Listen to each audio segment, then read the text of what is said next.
So, with that said, you want to start off with the Colorado Avalanche? Yeah, we're going to take this from the top. We're going by the NHL 2021-22 season standings. So the Stanley Cup winning Colorado Avalanche finished first in the Central last season with a 56-19-7 record.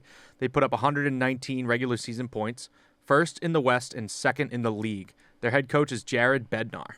So they lost a few players this offseason.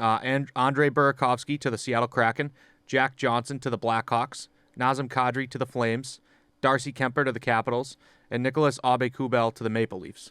They ended up signing Arturi Lehkonen to a 5-year contract. Josh Manson re-signed for 4 years.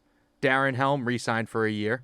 Goalie Jonas Johansson from the Panthers signed a 1-year contract. Brad Hunt from the Canucks signed a 2-year contract. Anton Bleed from the Bruins signed a 1-year contract. And Evan Rodriguez from the Penguins signed a 1-year contract. The only trade they traded their 2022 third and fifth round picks, as well as their 2023 third round pick to the New York Rangers in exchange for goaltender Alexander Georgiev. Nice. You want to start it off and let us know what you think about the team? Yeah, I love the fact that they picked up Erod. Remember we were talking about the Pittsburgh Penguins, and I'm sitting there like, why the hell did they not sign him? And then this week, guess who picked him up? I tell you what, I think it's a great slot in for the Nazem Kadri. You know, the other thing that took all offseason to get resolved. Nazem Kadri out, Evan Rodriguez in. They're not the same player at all, in my opinion, but it's another, skilled player to slot into your roster and add some depth. Right, 100%.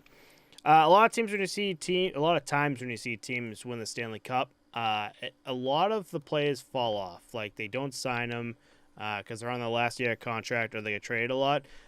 You see big names here like Burakovsky, Jack Johnson, Nazem Kadri especially, Darcy Kemper. Big names there for the Colorado Avalanche that got him there, but not as much as you normally see. So the Avalanche are kind of looking still good in my opinion right here. I agree. I think the central core, like, these guys are definitely good, like top tier players in the league, but not superstars. So Right. The superstars that they have in Colorado can live to fight another day without these guys around them. Mm-hmm. But the only thing that I'm questioning here is the players coming in. I don't think that a lot of them, fill the stopgap of who left. Like Jonas Johansson coming in replace of Darcy Kemper. That doesn't seem like an even slot. No. Evan Rodriguez is really the only player I see coming in that seems like they're going to fill in and, still put up some production. Yeah, 100%. Yeah, I mean, Arturi Lehkonen too, Josh Manson, Darren Helm. These just great re-signs. Definitely looking like a Tampa Bay Lightning in my eyes. Yep. The past when they won the Stanley Cup twice, you kind of saw the exact same team both times. So they're taking like the Tampa Bay Lightning route, and it's good to see. Good to see the Avalanche compete because I did really like to compete with the Avs and Lightning. Kind of want to see it again, to be honest. The only thing I'll say, right, you look at the Tampa Bay Lightning, they're stacked offensively. You look at their defense, they're stacked defensively. You look in the net, and they are set with Andrei Vasilevsky.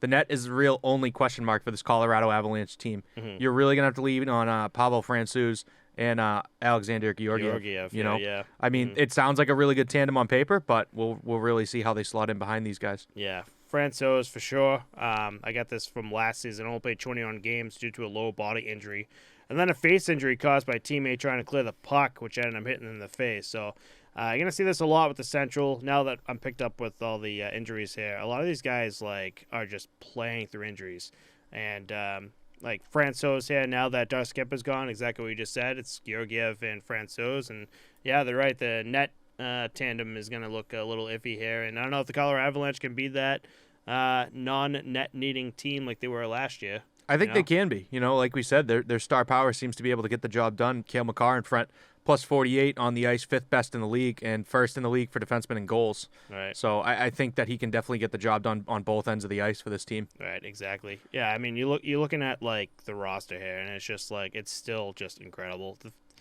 You just look down defense, you see Cale Makar, they're good to go. Devon Toews.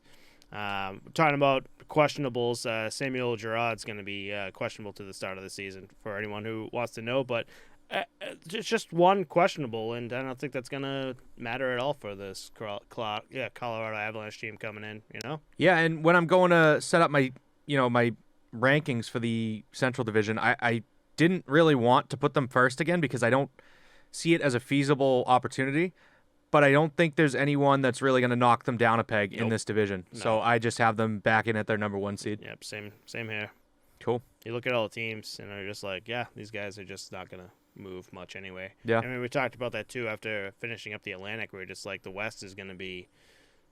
I don't know what put words in your mouth. We're just. I'd say weaker. Yeah, well, Weaker is the word I would go with. Yeah.